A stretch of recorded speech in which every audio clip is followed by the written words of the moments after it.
The day the Middle East could change forever, Trump's Iran ultimatum explained. Donald Trump's deadline to Iran risks turning a limited war into a regional conflagration. April 7 may become the day the Middle East changed direction. President Trump has issued a direct ultimatum to Iran: reopen the Strait of Hormuz, or face the destruction of national infrastructure. That's not a warning, that's a countdown. And if the deadline passes without a deal, the region could shift from limited war to something far bigger. Tonight, we break down what happens next. On April 7, the Middle East approached a familiar but unusually dangerous ritual in modern geopolitics, the ultimatum that is meant to end a war quickly but instead threatens to widen it dramatically. Donald Trump has given Iran a deadline to reopen the Strait of Hormuz or face the destruction of national infrastructure. The implication is stark. This is no longer coercive diplomacy at the margins of conflict. It is an attempt to force strategic capitulation under threat of systemic damage to a state. Whether the deadline succeeds or fails matters less than what it reveals. America is running out of options that do not involve escalation. The danger is not merely that the war between America and Iran intensifies. It is that the structure of deterrence across the Middle East collapses all at once. From punitive strikes to infrastructure war, ultimatums are rarely about negotiation. They are about time pressure. By imposing a deadline tied explicitly to the destruction of bridges and power plants, Mr. Trump has shifted the conflict into a new category: coercion through national paralysis. Until recently, American strikes aimed at missile forces, command nodes, air defenses, naval assets. Now the target set includes electricity grids and transport arteries. That distinction matters. Infrastructure warfare signals that Washington is prepared to raise the cost of resistance beyond the battlefield and into the functioning of society itself. Such threats are meant to compress decision-making inside Tehran. Instead, they may harden it. Iran's leadership now faces a calculation not about tactical survival, but regime endurance. States that believe they are fighting for survival rarely compromise on deadlines set by adversaries. Hormuz, the narrow waterway that widens wars. The Strait of Hormuz has always been more than a shipping route. It is the hinge between regional conflict and global crisis. A fifth of the world's oil passes through it. When Iran moved to effectively restrict transit after the joint American-Israeli campaign began in late February, the strategic meaning was unmistakable. Tehran was signaling that escalation would not remain local.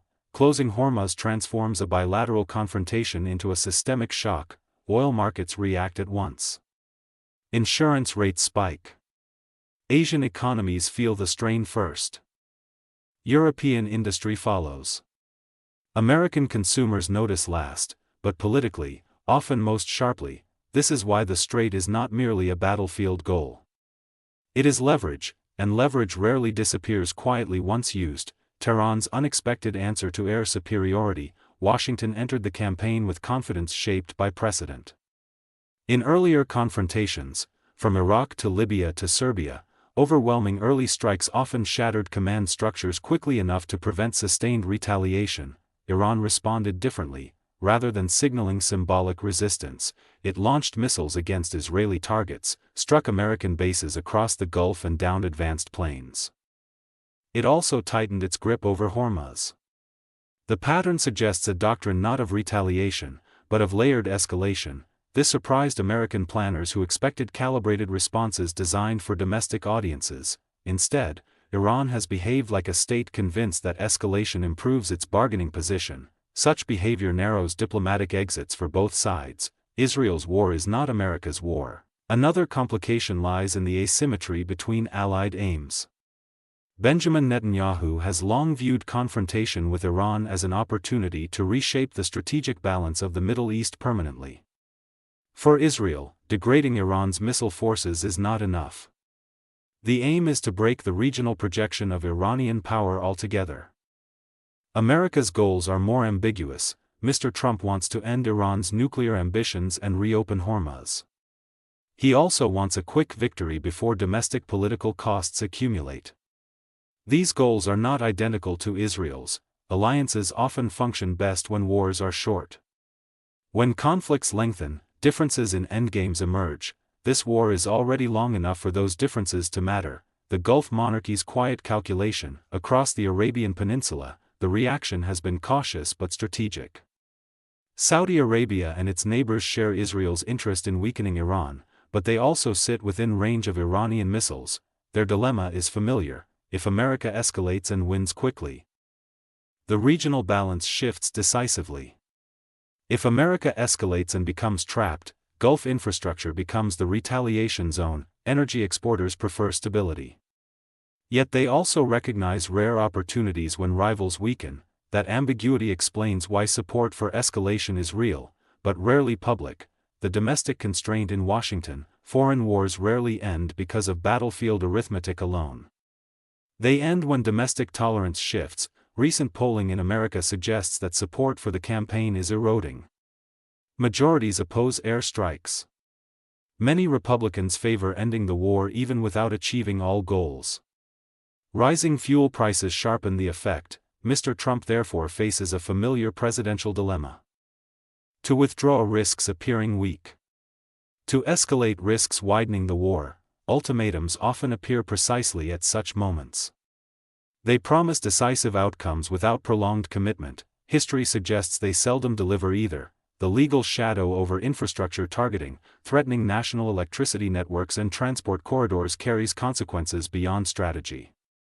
Under international humanitarian law, such targets sit close to the boundary between military necessity and collective punishment. Legal arguments rarely decide wartime decisions. But they shape alliances. If European governments conclude that infrastructure strikes cross legal thresholds, they may distance themselves from Washington's campaign. That would not end the war. It would complicate its diplomacy. Isolation rarely strengthens coercion. The proxy network waiting to be activated. Iran does not need to defeat America directly to alter the trajectory of the war. It only needs to widen it. Across the region sit actors capable of opening added fronts: militias in Iraq, forces in Syria, naval disruption in the Red Sea, missile pressure on northern Israel. Each theater increases uncertainty. Together they create strategic fog. The United States keeps overwhelming military superiority. But superiority becomes less decisive when geography multiplies simultaneously. The illusion of the decisive blow. American officials argue that most of Iran's missile ability has already been degraded. Tehran's leadership structure has suffered losses. Naval assets have been damaged. By conventional measures, the campaign is working, yet decisive blows rarely look decisive from the receiving side.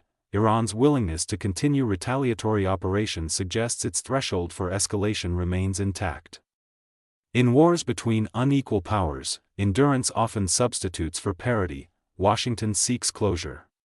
Tehran seeks survival. These are not compatible timelines. The shrinking exit ramps. Wars tend to narrow options rather than expand them. Mr. Trump has alternated between promises of imminent victory and threats of massive escalation.